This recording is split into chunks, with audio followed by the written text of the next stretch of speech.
Hey guys, it's Ted Bogert. We are back with the Ted Show. Very excited to have these two young ladies on the show today. We have Wilda, is it Belisle? That's correct. Wilda Belisle. Wilda Belisle and Kathy Pearson are here. Welcome to you both. Good afternoon. We're here to talk Thanks about for having March. us. I'm very excited to have you talk about this, by the way. The March for Meals 5K Run and Walk.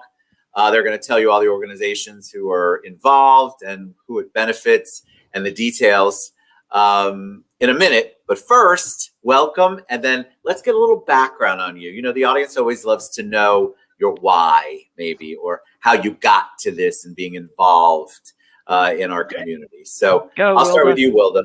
Okay, I'll start with Wilda. Hi, everyone. Thank you for having me here. We really appreciate this.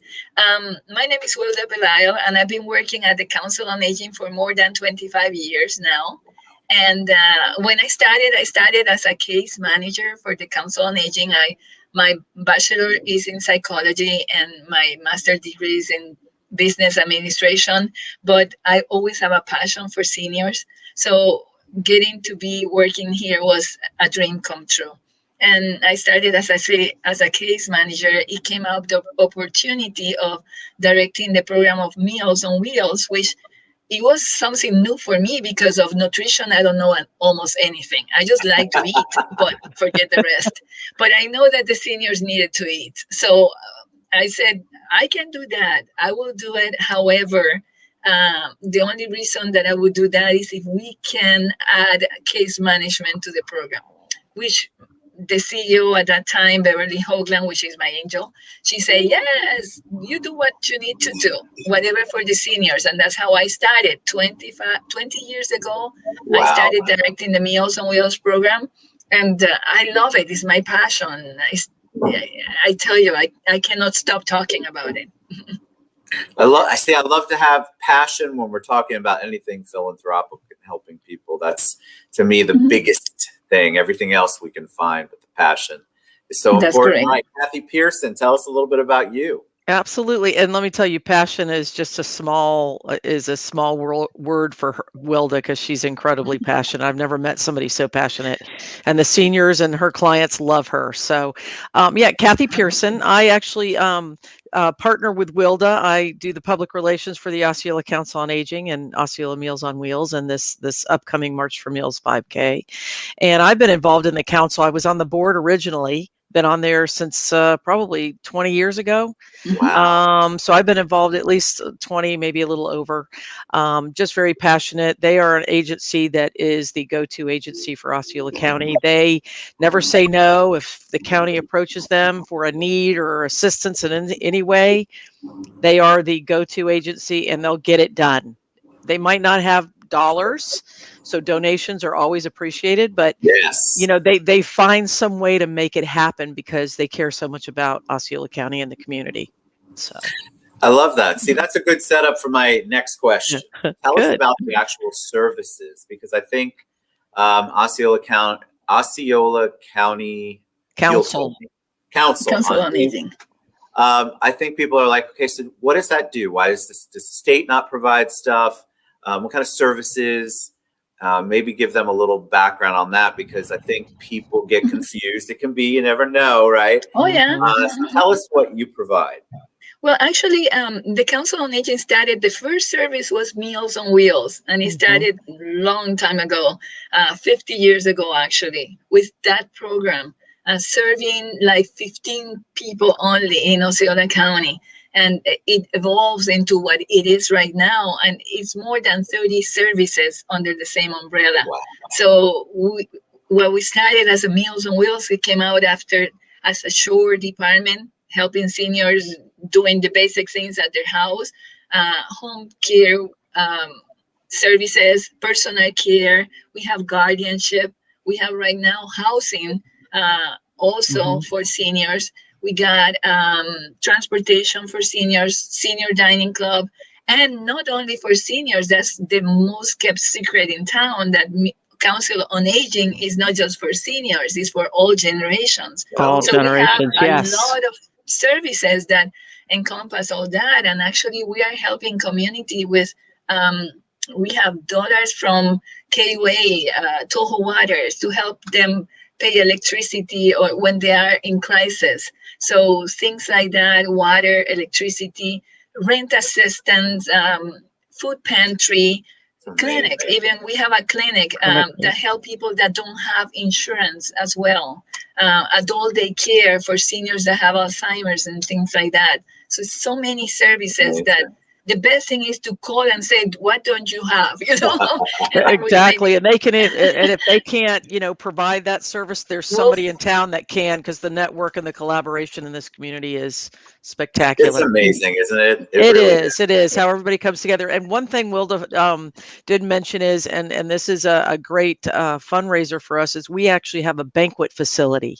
Yes. If you want to hold a wedding, a bar mitzvah, a function of any time business, we can do everything from small to pretty big events up to probably 250, 300 people, Wilda? Yeah. So and it's a beautiful facility, just absolutely phenomenal. You don't see that too often in this type of field.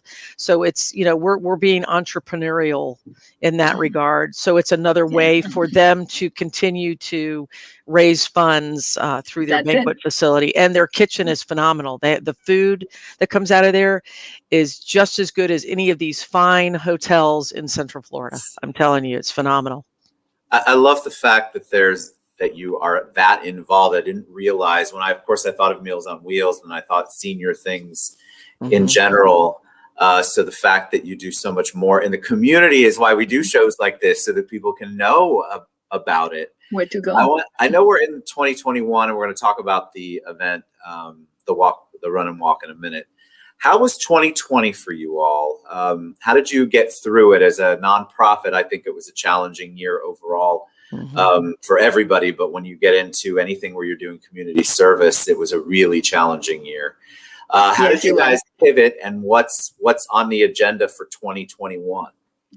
Well, 2020 really, really touched us really bad. I mean, this, to tell you more, the day before everything closes, we were ready to do our March for Meals event of 2020. And so we just got the call right there when we were at the Civic Center telling us, no, the city just closed everything. Now we cannot do any event. We're talking several hours before. We had to call everyone and cancel the event. Several hours before. Yeah, I remember it was like this shutdown, and you just couldn't believe you were having to do the things that you were doing. That's right. It was just the Friday and the Saturday was the event. So on Monday, we have to call all our clients that came to the senior dining club, because we have more than 250 clients coming to come to our facilities for socialization. We had to call them all and let them know that we couldn't have them in the building until all this was clear up. We thought that was going to be several months, maybe 2 months, the most, or something like that. But look at that, it's a whole year. So changed everything. All those clients, then we had to add them to the Meals on Wheels program, which we had 225 people at that time, 275. To the point that we went to 525 clients on Meals on Wheels. And if you think about it, a lot of our volunteers were seniors as well. So they couldn't do the route. So we lost volunteers. And it was really, really, really, really bad. Everybody was affected, but we were working. Everybody came and pitched in, and we never stopped from March 17, we haven't stopped until now, and we're serving more people. Community have gotten together with us, trying to help us. We were doing food pantry like you couldn't believe it. Yeah, the food drives were unbelievable. It was something, but we got so many donations from everywhere, corporations, everybody was coming together just to help this community. So I thought it was awesome. At the same time, we were going through hard times, but we saw the good part as well. Community, we got together and we made it happen. We were helping people, and we still making it happen. And maybe we don't have the money, and I'm hoping that the money comes from somewhere, but we gotta continue helping this community. But 2020 has been and is still, still being hard on us. Still dealing with it. Like so let's talk about the event. Events are obviously coming back. Yes, thank goodness. Yes, people want to get out. They want to get out. This is an opportunity, and I'm glad ours is an outdoor event. Yes, but it wasn't easy. It wasn't easy, this decision, because we were also concerned. Can we do this outside? We want to be able to make it safe in a safe way for everyone. So we have Strider events that she's helping us with all those things that we didn't know how to work with. Trying to keep the distance and trying to do everything like it's supposed to do. So everybody will be safe. The only thing that we're going to be doing is the run and the walk. We had so many things before added to the event, like the silent auction, mock jail, other things that we used to have. We're not going to have all those. We don't want to, encourage a lot of gathering in there. Sure. We just want to do what needs to be done because we owe this to the community. All these people that bought tickets from last year, all our sponsors from last year, nobody backed up. Everybody stayed there. Everybody stayed on board. No refunds. No, we were floored by that. Yes, it was. It was just really. So we owe this to them because they never bothered me asking me, can you give me my money back? I don't know when this is going to happen. I'm not going to walk.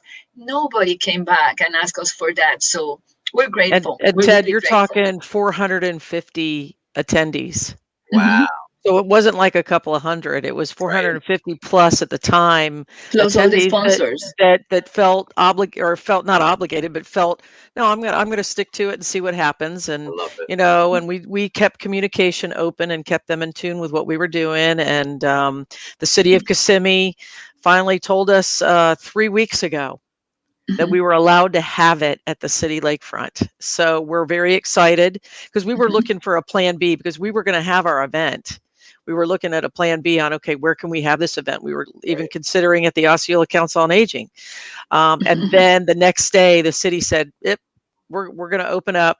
So that's a beautiful do what you got. It was. Awesome. So they've been a great partner along with KUA and Toho Water and just a variety of different folks that stayed on board with us. So we're grateful for that.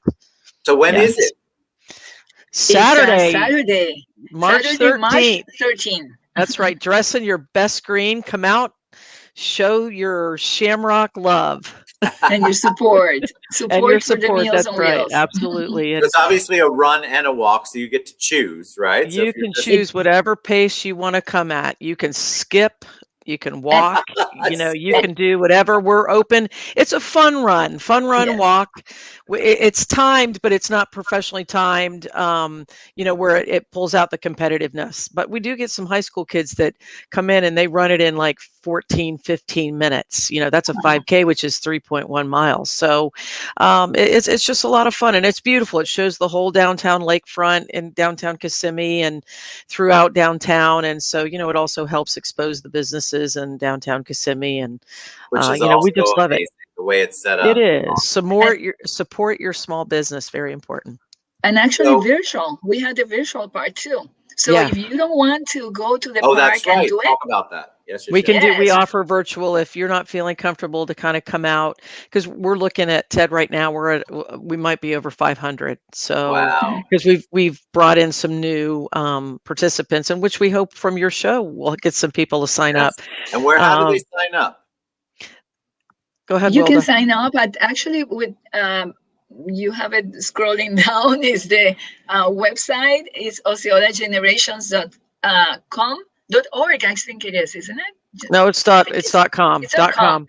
Yes. Sorry, osceolageneration.com, and you can register online for this event. You have the option if you want to do it virtually. You can do it virtually as well. So. You can also go to Eventbrite. That's who kind of where underneath is Eventbrite, so they can go through that and also find us and register there. So, and we're not just individuals. We also have a team component. So if you want to come out and, great to be outdoors, the weather we're having right now is phenomenal. Come out, bring your office out, bring your business. Good way to build morale, good way to see each other outside setting. So it's just a good opportunity to come out and support the Osceola Meals on Wheels. That's really the key, is help us, strive to fight hunger in our community. And this is the way to do it. Especially, as Wilda mentioned earlier, in 2020, it was very hard. We received some grants and stuff, but it still is not what the March for Meals 5K does, raising funds, but also educates the community on who we are and what we do. So phenomenal. All right. Very important. OsceolaGenerations.com. March 13th is the run and walk.